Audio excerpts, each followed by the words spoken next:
everyone. It is Dr. AKA EDU underscore curls here, also known as Nia. And today we are going to talk a little bit about my weight loss journey. So pull up a chair, grab a coffee, grab a cocktail, depending upon when you're watching this. Grab some water if you're just trying to hydrate. And we'll dive right in. First of all, if you're new here, welcome. If you are a goodie, an oldie, a part of this club already, welcome back. So glad to have you today. You guys know when I started at the top of this year, I was talking a lot about changing some of the content on my channel. And so this is one of the areas of focus that we talked a little bit about, which was weight loss. And so we're going to talk a little bit today about some of the things that I'm doing and how that's working, etc. So by the time you see this, it will probably be end of April or early May. And so we're just checking in on where we are. So most of you guys know in October, I kind of switched things and reintegrated like working out consistently at the end of October, really in pursuit of like being the healthiest version of myself, especially as I transition into and out of school and into more of like the family orientation of where I would like to go. So things like having kids and getting married, etc.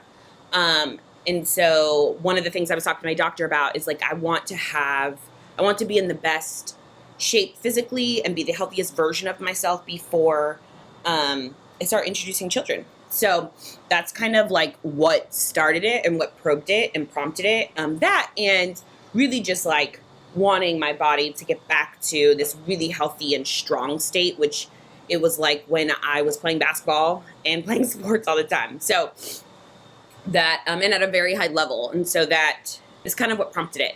So between October and probably about January, I was just like laying the foundation for that. I did lose a little bit of weight in that process. When I started this whole journey, I think I was 238, which was the heaviest I'd ever been. It was a very stressful time. I had gone through a summer of like transition, our organization restructured, my role changed, which required and demanded a lot more of me. It was just a very stressful state. And so there were a lot of coping things that I was doing that were around wine and food. And so really removing that was a large part of the beginning of the journey. And finding healthier ways to cope. And so that was probably until January. January, my church actually did the Daniel fast. And so I went completely plant-based and I switched out kind of everything. And most of those things I kept outside of meat. And then the frequency in which I eat meat was reduced. And so I changed my milks, my butters, my condiments. I got rid of regular sugar and moved to coconut sugar. I got rid of whole white grain pasta, white grain rice. I actually haven't really eaten rice, to be honest, because I learned some nasty facts about rice when you let it sit. But I kind of removed all those things. I'm not really a bread person or a pasta person, so that part of the thing was really easy to remove, actually. But so that's kind of like the beginning of that journey. So that was starting with the diet. When we came off of the Daniel fast, and for those of you who don't know, Google it, but it's basically a plant-based diet where you literally do not eat anything but food from the earth. You can cook it, but you cannot use like processed sugars, any of that stuff, like made basically human created things that are really just bad for your body, processed foods. And so meat. And so switching out of that, I did not reintegrate condiments. So like when I make dressing now, it's olive oil and like some white wine vinegar or sherry wine or something like that. Like I'm making together lemon juice, lime juice, salt, pepper, oregano, that type of stuff. That's always my base, or Greek dressing, always my base. I don't really integrate. I don't have sugars in my diet anymore. Coconut sugar is really it, but I really don't use sugar. I've gotten rid of all the dairy, so plant-based butter, plant-based almond milk or oat milk. All of that stuff is kind of gone. And so that was like a really big shift for my body. I found myself not being super bloated, getting rid of bread, not super bloated. All of those things really shifted my diet and like how my body responds to things. And then in that process, maintained when I came back to meat, kind of keeping a less focus on the meats. Now I do a lot of protein, but that's because I lift really heavy. But not having like processed meats, so no bacon, no sausage, things like that. Now I did reintegrate bacon, but I don't have it every day anymore, or super frequently, and so really pushing myself to have bacon like 1 to 2 times a week, if that, because most of the time I'm having like overnight oats that I mix with chia and fruit, or I'm having a smoothie, or I'm having just fruit, so kind of making sure that that is true and really making sure that that's like the thing that we do. I also removed snacks. So the only snacks that I keep in my house currently are fruit and nuts. That is it. We are like done with chips and all the other things. I don't even keep that stuff in my house. Candy, none of it. So gone with that. And so that was like where I went when I returned, probably in February, because we did the Daniel fast for about 21 days. We're supposed to do it for 30, but y'all, Daniel did it for 21, so that's what I was doing. And so I came back to meat, but kind of in moderation. Now I really only do lean protein, so I do things like salmon, fish, shrimp. Salmon is probably my go-to all the time, like more than any other fish, but salmon, shrimp, chicken, and ground turkey. And so I kind of stay away from most other things. I've tried to remove pork, tried to remove red meat as much as possible, really just to mitigate for all of the health things that come with having some of those things, right? High cholesterol, all of those things. So that's kind of like what ended up happening with food. At the same time, when I came off the Daniel fast, I also changed my workout regimen. So originally I was doing a lot more cardio. I was doing like walking, running every day, cycling. In about January, I switched to doing kind of a 3-part workout. So morning walk, run for about 30 minutes, morning cycle for about 30 minutes. At the beginning, it was just to get it done. Now we've kind of transitioned. And then a 10-minute strength workout, and then 30 minutes like free weight session.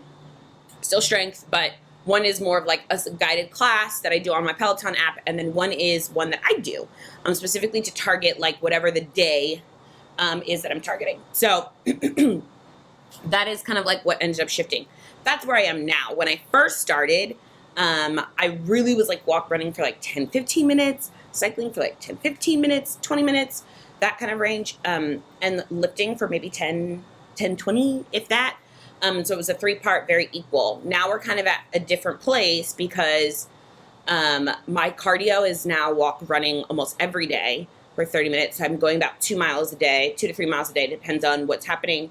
And then 6 to 8 miles on the bike at a very high resistance, which is really feeding my glutes and hams, and quads in the way that I really like, and my knees. And then strength training for a lot longer, because my body really needs me to lift heavy. That was one of the things that was really beneficial to changing my body when I was playing basketball. And so in that process, since the end of October, I have lost, what am I at now? 40 pounds, because I am 198, which is still heavier than I would like to be. But 198 from 238 when I first started is a very big deal. In that process, I also started taking phentermine, which is a stimulant. And what I do appreciate about phentermine is it kind of trained me on like how to eat. And it's also blocked out the noise of like cravings and things that like, I used to be like, ooh, I really want buffalo sauce, so I'm going to go get hot wings, right? Like those things are now gone. And it's become such a habit for me and my body that like, when I come off of it, I'm very hopeful that it will not be a thing. And I also started with a very low dosage so that I wasn't like super dependent on it. And so that was really great. And I've been able to see like the benefit of that thing. It's given me really high energy to be able to get through really heavy and hard workouts.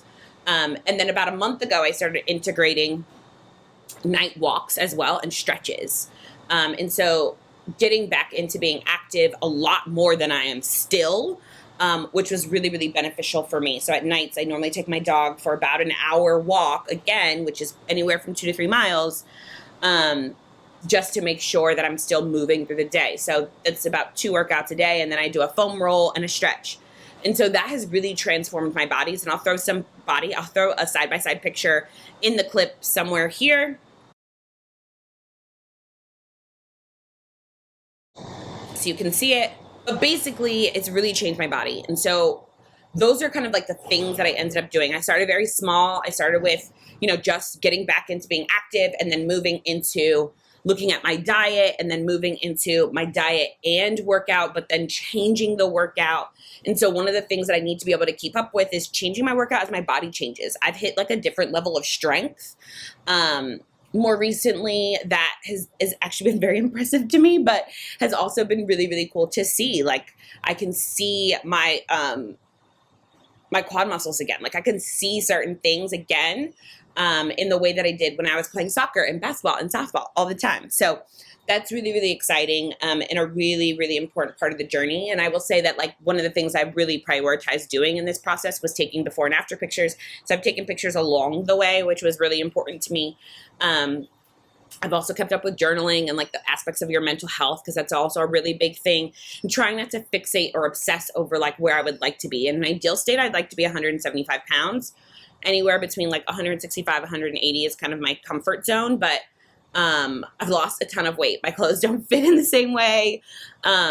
It's very different. I'm wearing belts a lot more now because I probably need to now go get a whole bunch of clothes taken in, mainly pants. But I'm going to wait until I'm like done with like all of the weight that I want to get at, so that I can take them all in at the same time. But yeah, that's really the journey. That's really the journey. And so I appreciate you guys listening. If you're tuning in, if you want to ask questions, please ask questions. If you're curious about anything, please do not hesitate to ask. I'm happy to have this conversation. I think it's something that, like, in the Black community, we don't spend a lot of time talking about, which is like maintaining your health and maintaining like physical activity and weight. It really affects the mobility that you'll have when you're older. And so the other thing that I really wanted to be true for myself is, growing up, I didn't watch my mom work out. I didn't watch my mom become active as an adult, right? And so she was active younger, and she played sports younger, obviously, but she was not doing those things when I was a kid. And so creating that routine and making it normalized, so that when I am ready to have children, like, they know, like, this is a part of maintaining life. Health and wellness is a part of that, both mental and physical. And so really thinking about that is also the mindset that I wanted to shift. It was really, really important. And it's really important to me, for me and for my partner, to make sure that like we are physically healthy, because that matters a lot. It matters a lot. It matters about your entire life trajectory. And so really, really thinking about that, and how our world is changing and what's necessary for my body. So that is it. Thank you guys so much for tuning in. I hope you have a blessed day, and I will talk to you next time. Bye.